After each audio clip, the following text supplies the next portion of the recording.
Hola a todos, vamos a continuar con nuestro curso y en esta ocasión vamos a continuar hablando sobre epidemiología o más concretamente de modelos matemáticos en epidemiología, ¿no? Entonces como cuando empezamos con ecología, la vez pasada dimos una introducción rápida al tipo de modelos que nos vamos a estar enfrentando. Entonces vamos a empezar a hacer el análisis de algunos de estos modelos epidemiológicos con las limitaciones, con las características que estuvimos comentando, que pueden ir desde falta de realismo, ¿no?, hasta alguna otra cosa más importante, ¿no? Ahora, el modelo que vamos a estar visitando hoy es el modelo de Kermack y McKendrick. Este es uno de los modelos que más se han estudiado en epidemiología matemática. El trabajo de Kermack y de McKendrick se considera uno de los trabajos seminales, ¿no?, en epidemiología.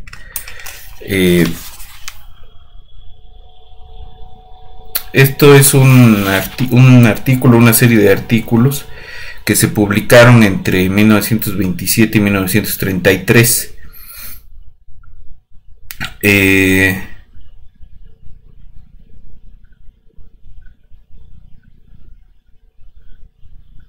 A partir de allí, pues empieza a ver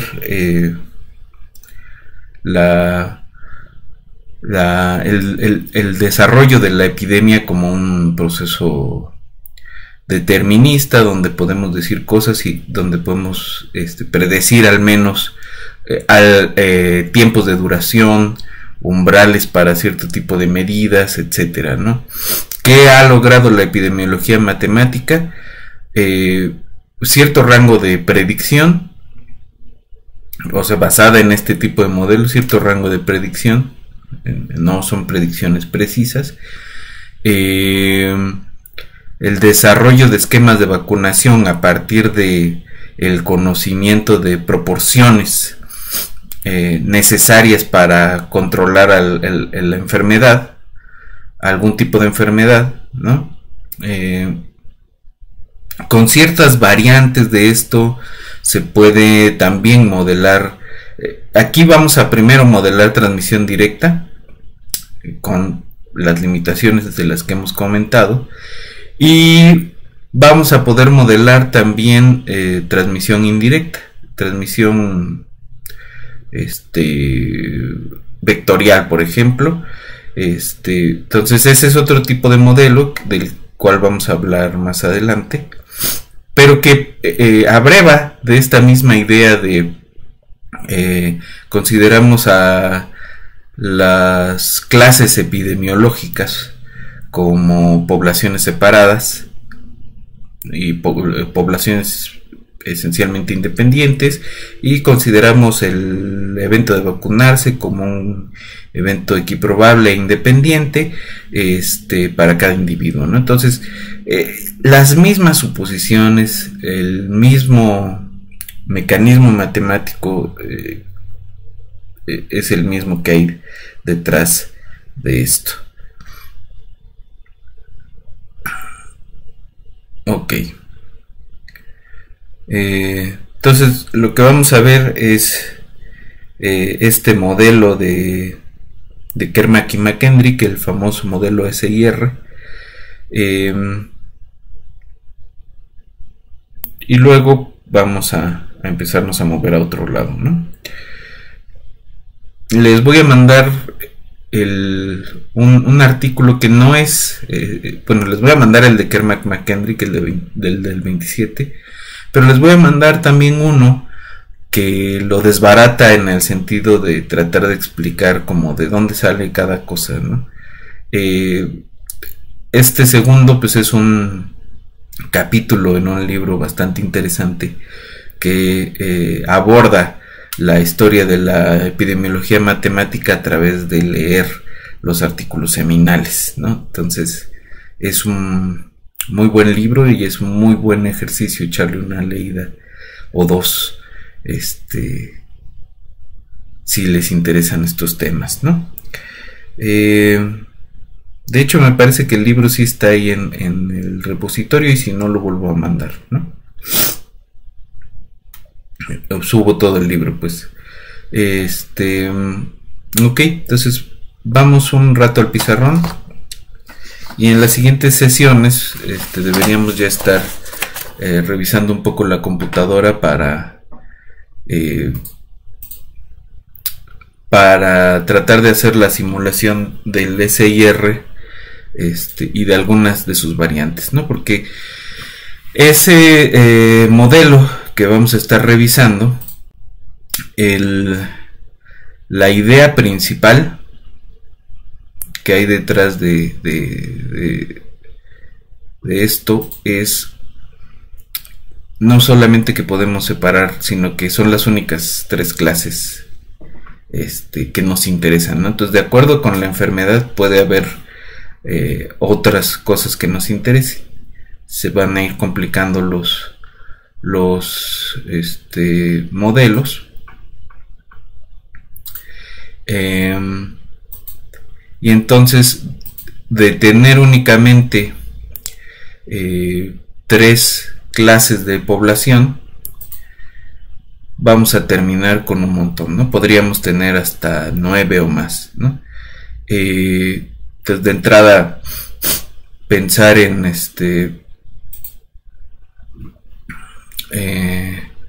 que no todos los susceptibles al tener contacto con el patógeno pues se van a infectar, ¿no? Muchos van a estar no se van a enfermar, ¿no? Van a tener una infección asintomática.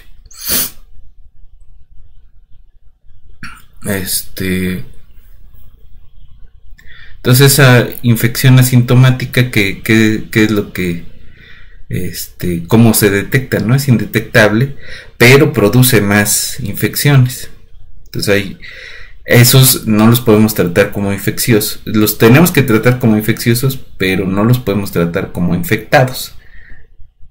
No en el sentido de podemos verlos y vamos midiendo a quién infectaron, ¿no? Entonces, cuando metemos tiempos de latencia, necesitamos meter una clase más, que es la de los infectados latentes. O si no fueran latentes, pero son asintomáticos, ¿no? O sea, está presente el patógeno, está activo el patógeno, pero su infección es asintomática, ¿no? Como vimos con lo del COVID. Entonces necesitamos una población de infectados asintomáticos.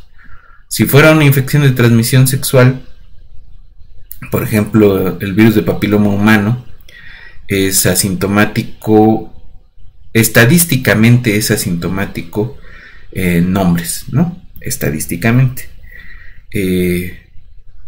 Entonces nos interesa la diferencia entre hombres y mujeres, ¿no? Entonces, hombres infectados, que generalmente son asintomáticos, mujeres infectadas asintomáticas y sintomáticas. Entonces necesitamos meter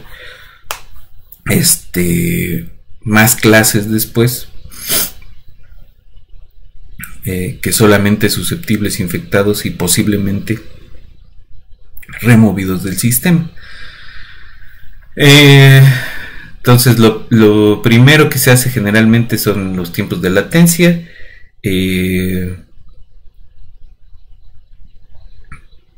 A veces se juega con esquemas de vacunación, ¿no? Enfermedades que dependen de la estructura demográfica, ¿no? De las edades, de los sexos, ¿no? Entonces el VPH es una de esas, ¿no? Nos interesa entonces otro tipo de meter más estructura en la población. Va a inducir que existan más clases epidemiológicas, ¿no? Pero pues hay que entender primero en qué medida estamos explicando el fenómeno, hasta qué nivel, y ver a partir de eso cuáles son las necesidades que tenemos, ¿no? Entonces vamos a estar jugando unos días con ecuaciones diferenciales. Primero con el modelo Kerr-McKendrick y todos sus parientes. A partir de ello vamos a hablar sobre mecanismos de control, ¿no? Concreto, vacunación y cuarentenas. Y hasta ahí nos vamos a quedar, ¿no? Porque vamos a ver que una cuarentena en ecuaciones diferenciales pues es de grano grueso, ¿no? Y los esquemas de vacunación pues se vuelven complicados cuando la vacuna no es 100% efectiva, que es la mayoría de las veces, y cuando no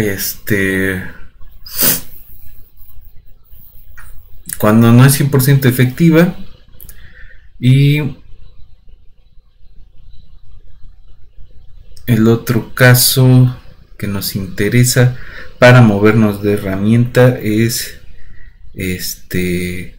cuando es muy específica, ¿no? Que tenemos varias cepas de la misma enfermedad y la aplicación muy generalista de una vacuna hiperespecífica pues puede provocar que se esté induciendo que la cepa a la que está dirigida pues va a ser reemplazada por otra cepa quizás más agresiva, pero el hecho es que va a ser reemplazada, ¿no? Entonces, el cómo se mide o cómo se trata de comparar los posibles riesgos a los posibles beneficios de aplicar cierto esquema de vacunación, y me refiero precisamente a este tipo de fenómeno de reemplazo de cepa patógena inducida por la vacuna. Pues es una discusión donde entra el modelo, donde entra la información que pueden dar los modelos en términos de perspectivas, no en términos de que sea precisa la información que estamos obteniendo, sino de que nos da una tendencia de qué es lo que puede pasar, ¿no? Nos plantean posibles escenarios y esos son los escenarios que hay que plantear ante quienes toman las decisiones, ¿no? Aquí hay un punto importante que vamos a estar tratando más o menos frecuentemente, que es el de la ética, ¿no? Si ustedes revisan entre los trabajos sobre epidemiología, matemática y modelos con vacunación, hay mucha gente que tiene relación con los laboratorios que hacen las vacunas, ¿no? Entonces, la información y cómo presentan ellos ese tipo de resultados, hay que verlos desde esa óptica, que son gente que está recibiendo recursos de las farmacéuticas, ¿no? Y entender que las farmacéuticas pues no le están haciendo un favor a la humanidad, ¿no? Son empresas que están tratando de sacar la máxima ganancia a partir de una mercancía que están produciendo, ¿no? Y allí es donde entra la cuestión de ética, ¿no? ¿Es la salud humana una mercancía? ¿Es la salud de una población una mercancía? ¿O de algún individuo? ¿Eso es una mercancía susceptible de mercantilizarse? Evidentemente para los empresarios, aunque se vistan con bata de científico, todo es susceptible de venderse, si es susceptible de producirse, ¿no? En el capitalismo todo es mercancía. Pero, ¿eso es ético? ¿Es ético dar un resultado positivo o excesivamente positivo de un tratamiento, de una vacuna,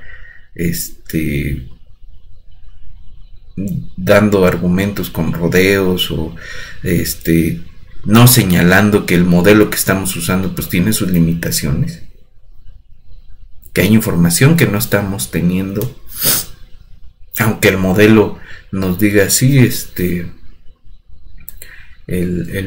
esto va a funcionar, ¿no? No decir que lo que nos realmente está diciendo el modelo es hasta donde entendemos puede funcionar, ¿no? Esas minucias son importantes porque estamos hablando de la vida de las personas, ¿no? Estas no son vacas esféricas, son individuos y pues estamos modelando seres vivos, ¿no? Seres sociales, ¿no? Eso no se nos tiene que olvidar. Ok, entonces vamos al pizarrón y continuamos.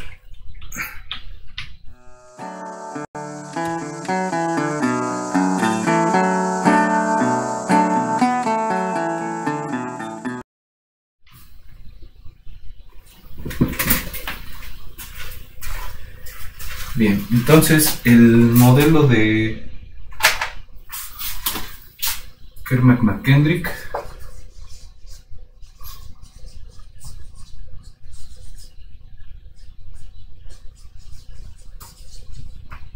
es decir, esto de 1927 más o menos,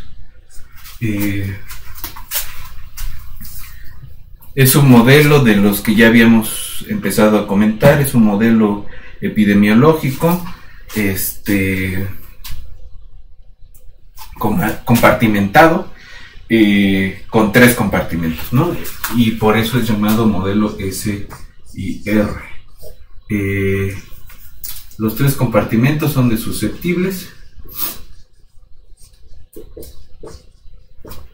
infectados o infecciosos,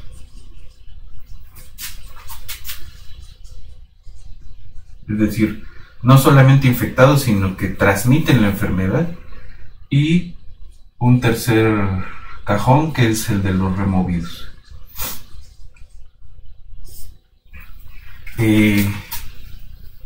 Sobre todo en los cursos de ecuaciones diferenciales, a veces a esta clase de los removidos se le llama de recuperados, pero ojo, susceptibles significa, habíamos quedado, no saludable, sino listo para infectarse.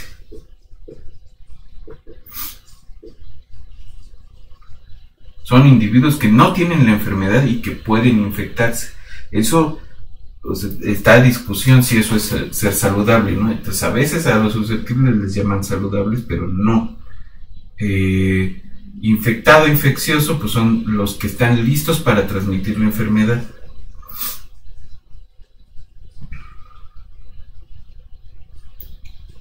Y los removidos son los que ya no transmiten la enfermedad.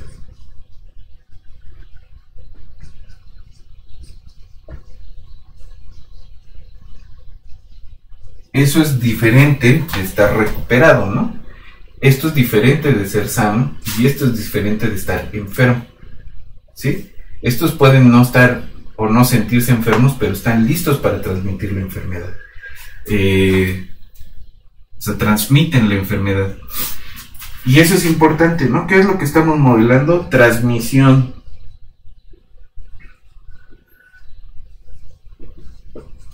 De un patógeno. De algún agente vivo que produce una enfermedad. No estamos con el modelo SIR modelando el proceso de enfermedad, estamos modelando únicamente la transmisión de un patógeno entre distintas clases de individuos en el sistema epidemiológico. Entonces esa parte hay que entenderla, ¿no? Ahora, ¿cuál es la idea? Eso ya habíamos hablado un poco. Los susceptibles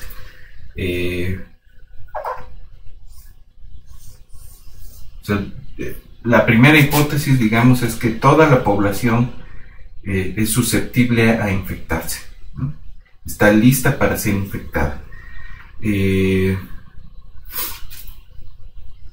decir, no hay individuos inoculados, no hay individuos que ya hayan tenido y que tengan alguna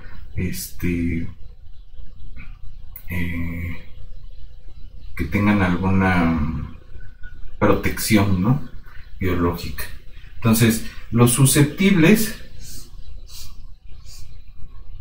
se infectan al tener contacto con un infectado, con un individuo de la clase I, a una tasa alfa. Esta tasa es el límite de una probabilidad, ¿no?, de infección, ¿no? Entonces esta alfa es una tasa de infección.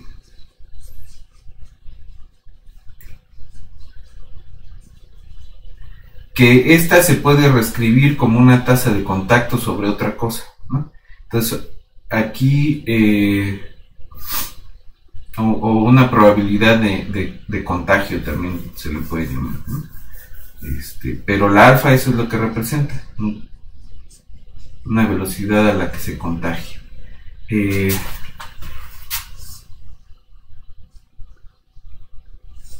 Los infectados, después de estar enfermos o de traer el patógeno encima un rato, pasan a ser removidos.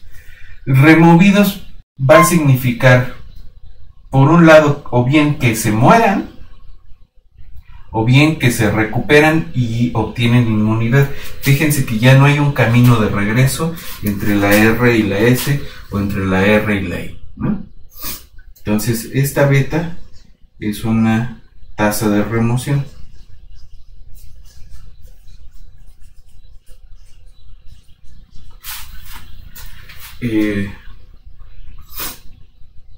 Ahora, entonces, con este esquema podemos escribir el sistema de ecuaciones diferenciales.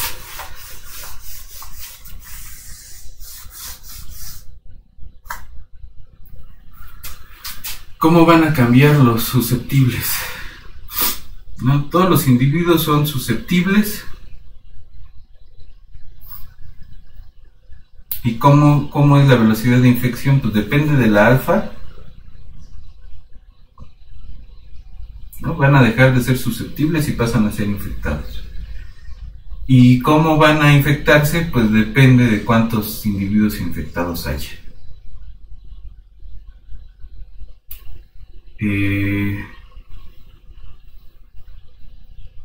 Entonces sí hay una velocidad aquí de transmisión, y el vehículo que se usa pues es que todo contacto, esa es otra hipótesis simplificadora, todo contacto de un susceptible con un infectado es probablemente un contacto infeccioso, o muy probablemente, ¿no?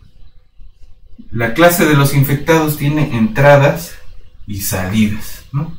Entonces tiene un término positivo, porque esta alfa, siendo una tasa de crecimiento, es una velocidad de crecimiento es positiva, y la beta también, ¿no?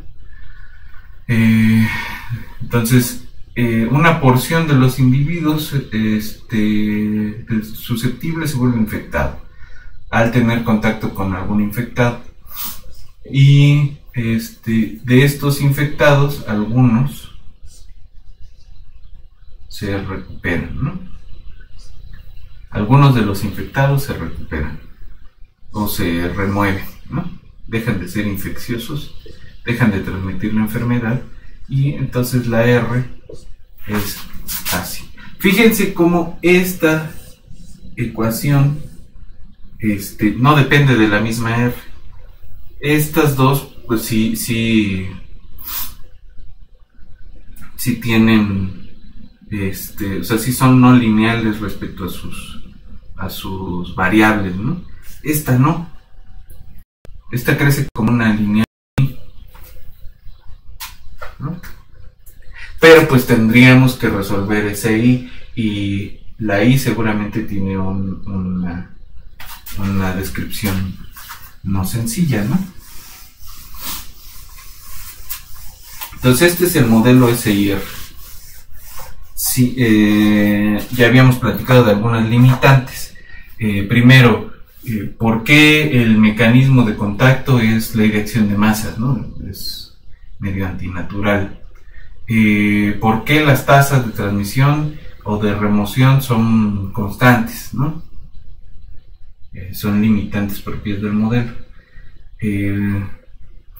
Y sin embargo, pues es un modelo que todavía, casi 100 años después, pues resulta interesante, ¿no? Y a veces útil, con alguna de sus variantes, ¿no? Entonces ese es el modelo.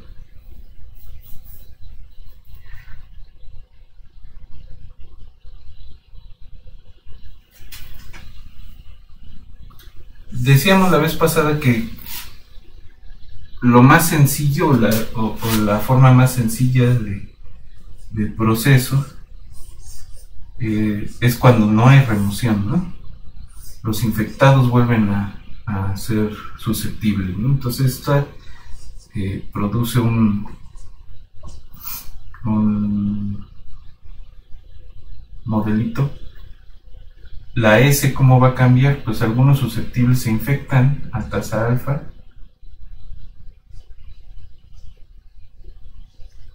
y algunos infectados regresan a ser susceptibles con tasa beta,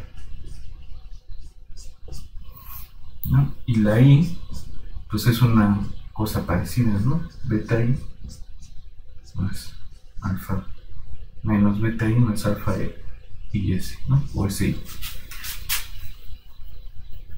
Entonces, otra limitante que tenemos en los dos modelos es que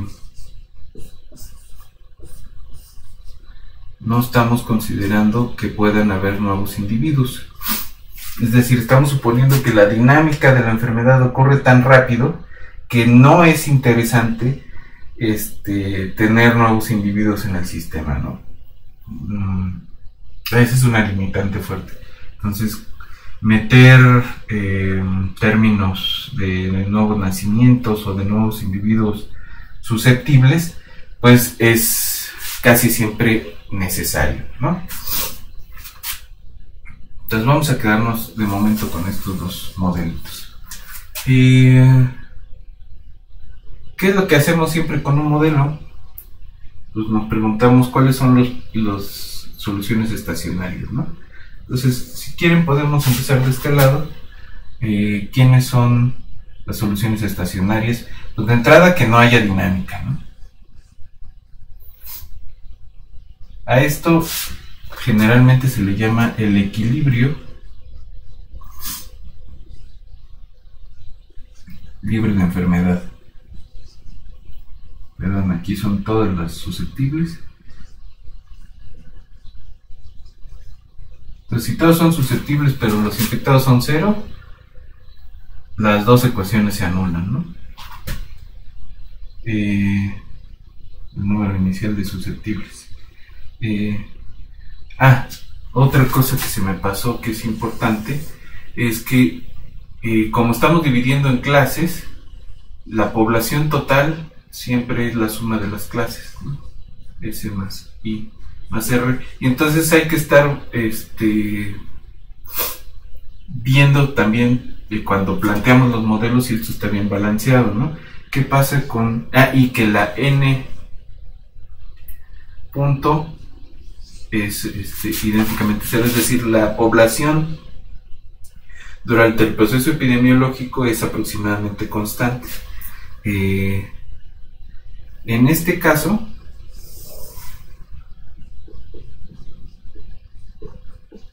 ¿qué tenemos? Entonces, menos alfa SI más alfa SI menos beta I más beta I, esto sí es idénticamente 0, ¿no? En este caso, tenemos S punto más I punto es menos alfa SI más alfa SI menos beta I más beta I, ¿no? Aquí es sencillo, pero siempre hay que estar verificando esa parte, ¿no? Entonces, lo dejamos así. Este primer punto es el equilibrio libre de enfermedad, ¿no? Ahora, hay otro punto para i's distintas de 0 que sea un equilibrio de este sistema.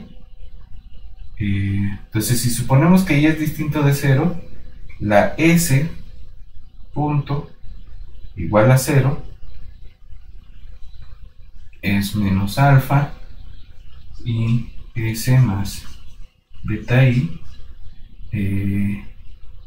o bien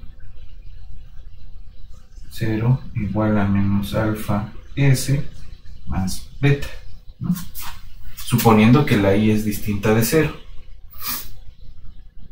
Y lo que vamos a tener es que menos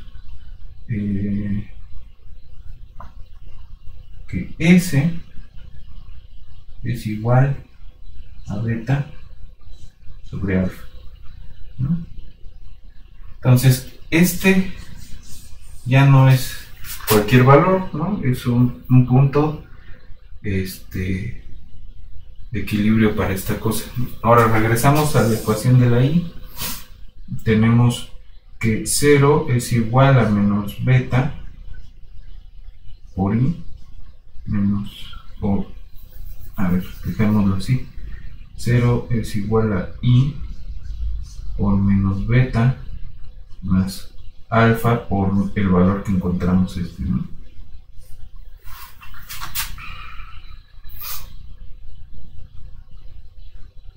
Pero aquí ya medio se fregó el asunto porque esto es 0, ¿no?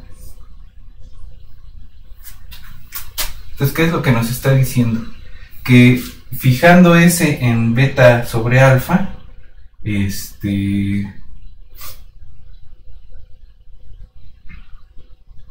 todas formas se van a ir los infectados, ¿no?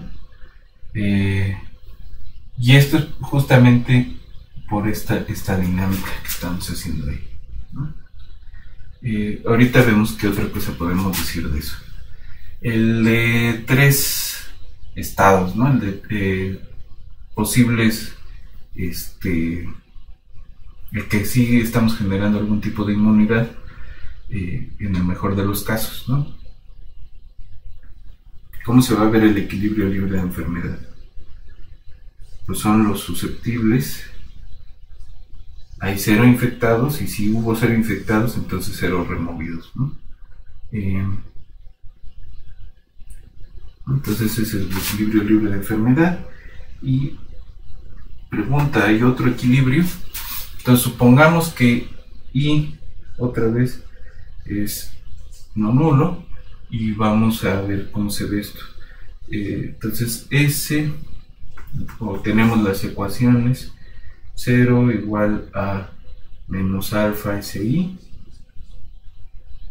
entonces la S sería 0 y todos estarían infectados, ¿no? 0 igual a alfa SI menos beta I y 0 igual a beta I. Fíjense cómo si la I es distinta de 0, pues esta no se anula, ¿no? Todavía podría ser que S fuera 0.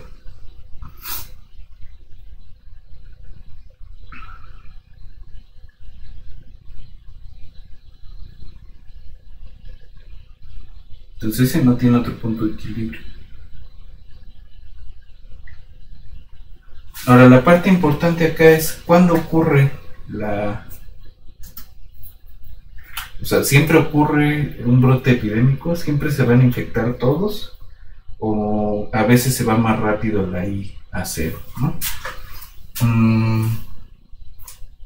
Y De momento déjenme quitar al pariente este sin remoción y la cajita.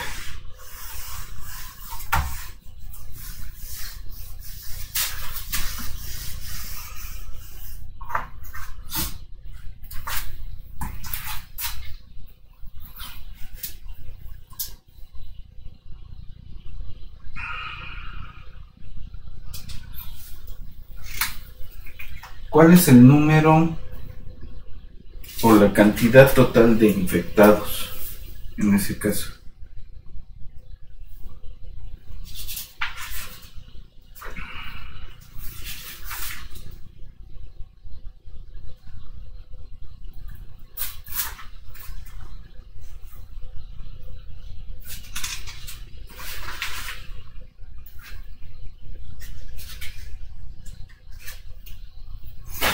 ¿No?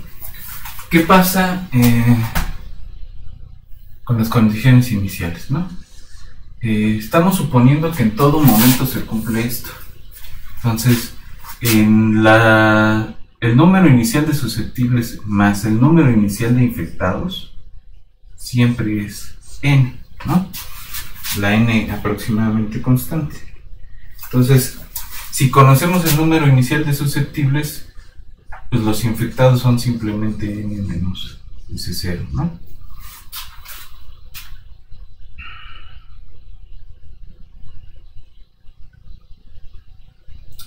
Y acordémonos que teníamos alfa y beta mayores que 0. Ahora, si alfa y beta son mayores que 0, ¿qué información tenemos de ese punto?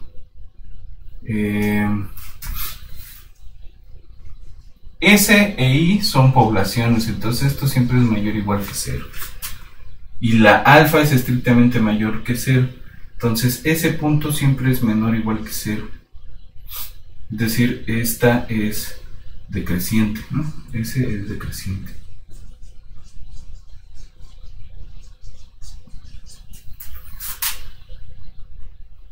¿Qué pasa en este otro caso? I es mayor o igual que 0 y la beta es positiva, entonces esto, R es creciente. Ambas son monótonas. ¿Qué pasa con la I?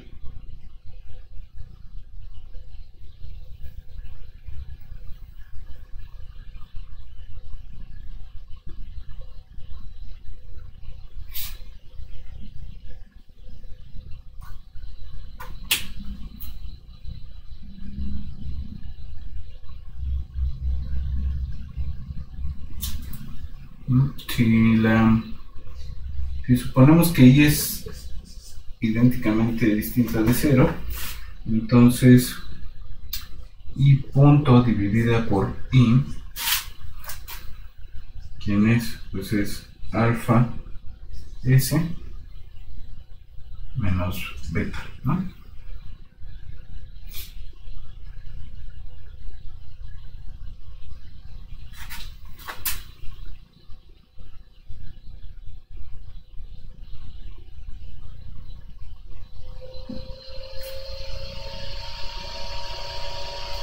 Ahora,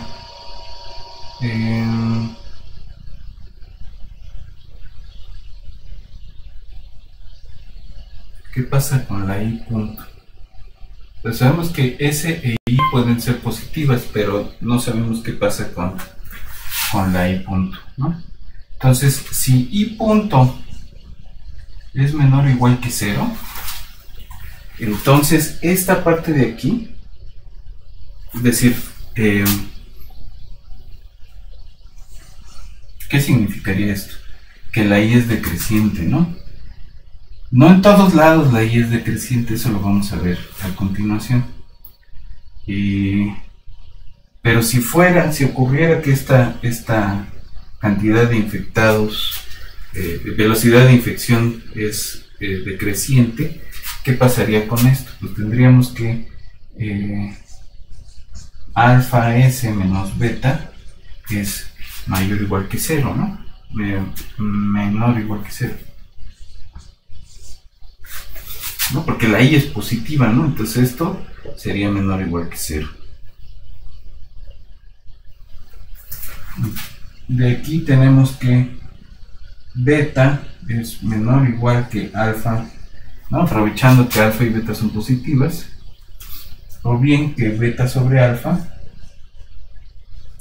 es mayor o igual que S. Otra vez ese mismo parámetrillo. ¿Qué están representando esta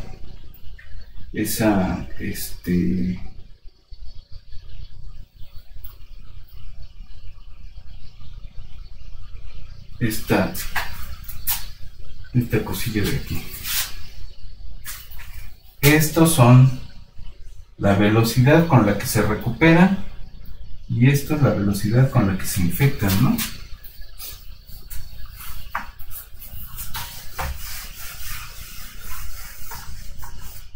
Entonces, pensando en proporciones, proporción de recuperados sobre la proporción de infectados.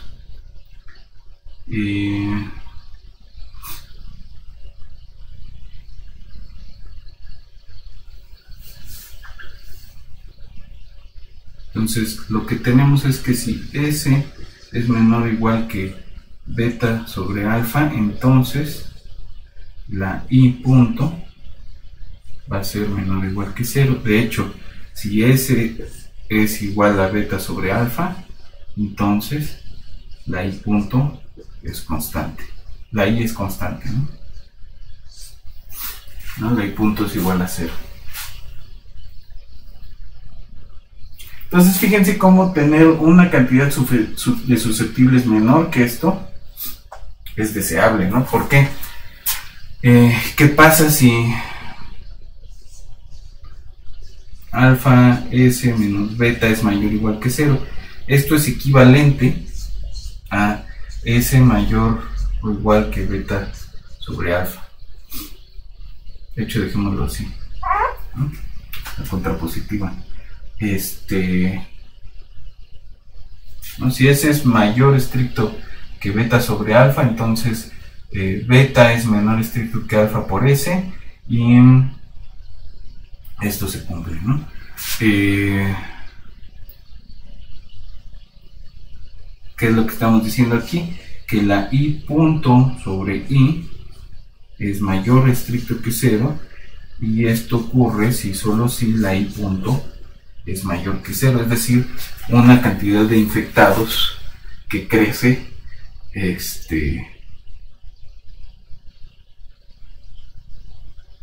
con esta velocidad, ¿no?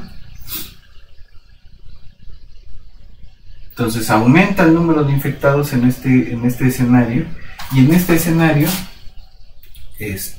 la velocidad de infección es más lenta, ¿no? Se va deteniendo los infectados, la velocidad de infección.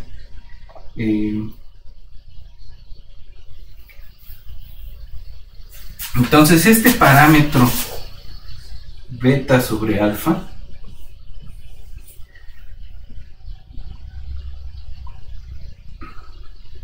sí nos está diciendo de alguna forma el comportamiento de esto. Antes de que S alcance beta sobre alfa, los infectados van a crecer y luego su velocidad va a disminuir.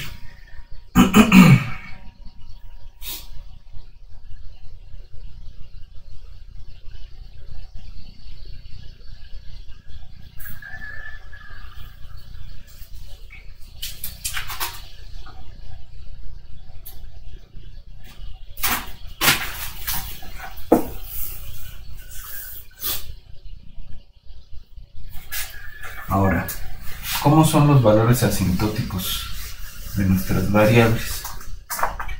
Aquí vamos a llamarle S infinito al límite cuando t tiende a infinito de S de t.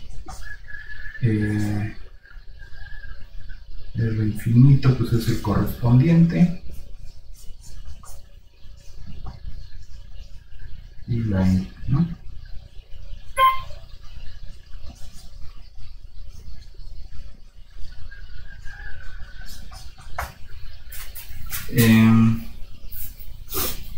Entonces, ¿cuál es el número total de infectados al final de la observación, si quieren decirle de alguna forma, ¿no?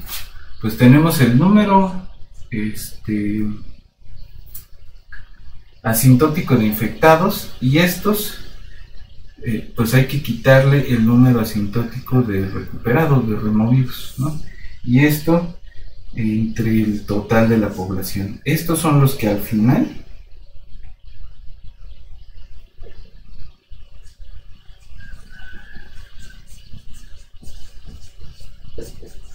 resultan infectados, ¿no?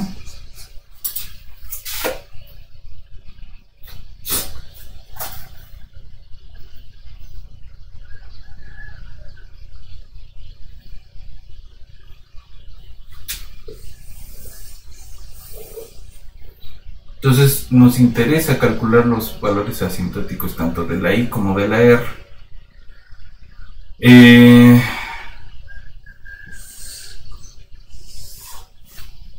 Ahora, ¿qué pasa con esos valores asintóticos?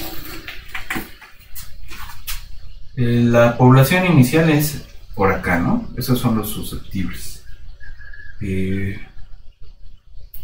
Decimos, los susceptibles van a ir disminuyendo. Los infectados van a ir creciendo. Hay un número pequeño de infectados, pero estos crecen y luego se apachurra esto, ¿no? Y los recuperados, primero no hay recuperados y en algún momento empiezan a ser muchísimos, ¿no? Depende de la I. Cuando este y este se cruzan, en realidad este empieza a decrecer, ¿no?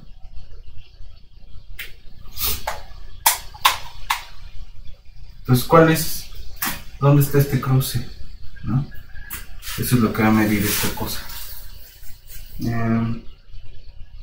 Ahora,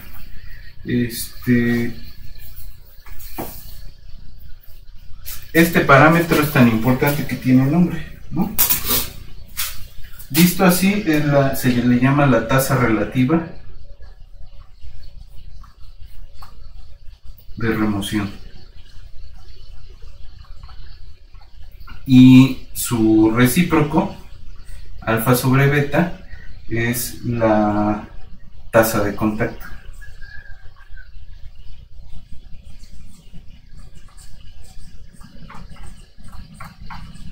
De contactos efectivos, pues.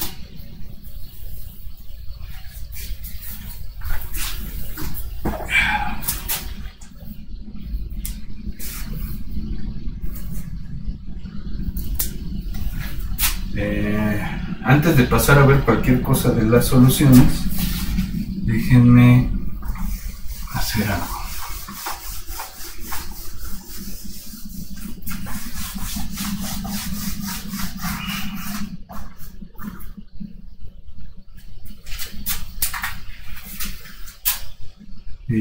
Hablando del proceso infeccioso, ¿no?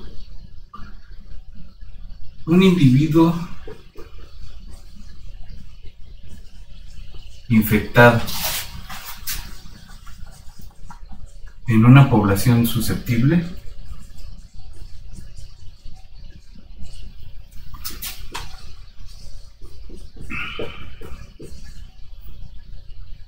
¿cuántos contagios genera?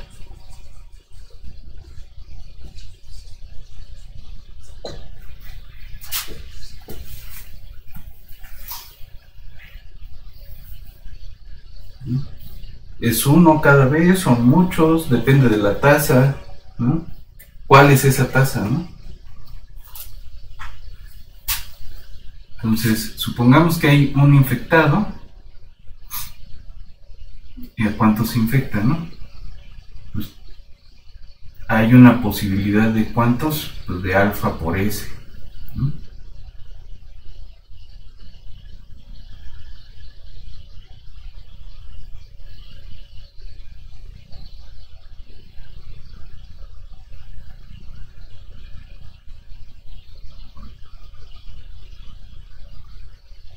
pero este alfa por S pues mide cuántos posibles contactos tiene ese individuo infectado.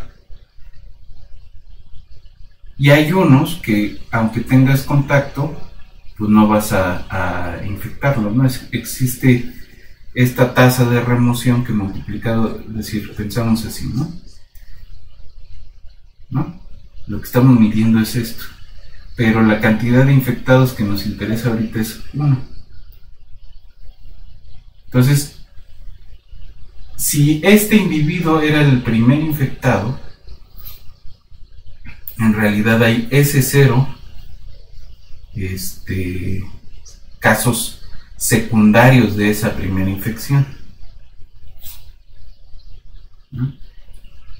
Entonces tenemos nuestra tasa de contacto y tenemos nuestra cantidad inicial de susceptibles. Este producto se le conoce como el número reproductivo básico,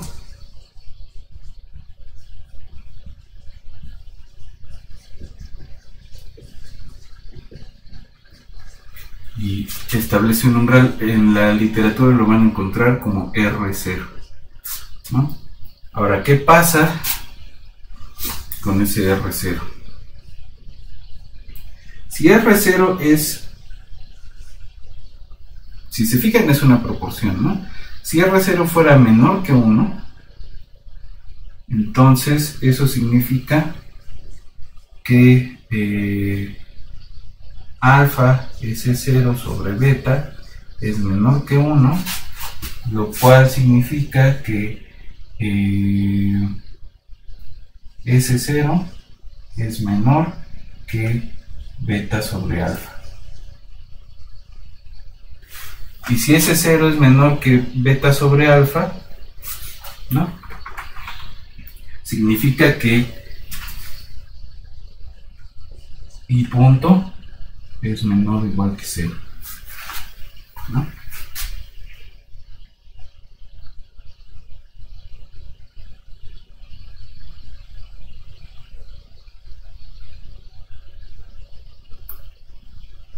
El número de infectados decrece.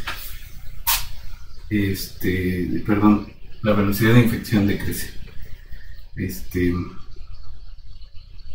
Si R0 es mayor o igual que 1, de hecho es mayor que 1, entonces pues alfa S0 beta es mayor que 1 y S0 es mayor que beta sobre alfa y la I punto es mayor o igual que 0.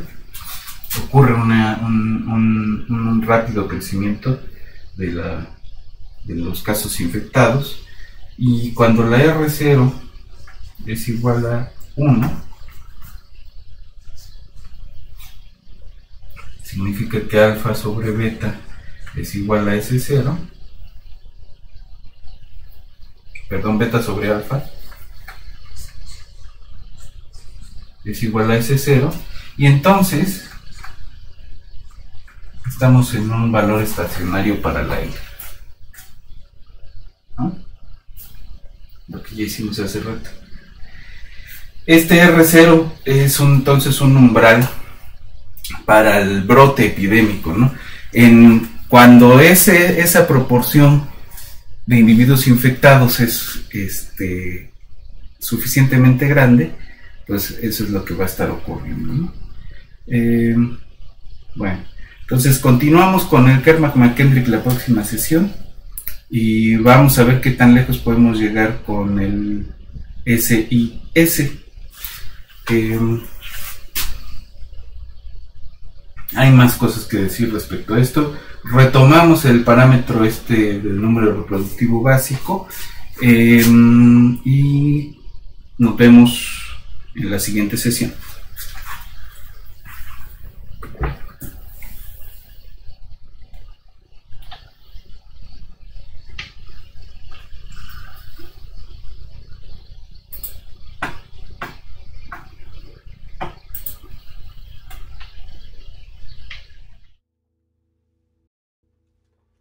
My mama was a tailor. She sewed my new blue jeans. My father was a gambler down in New Orleans.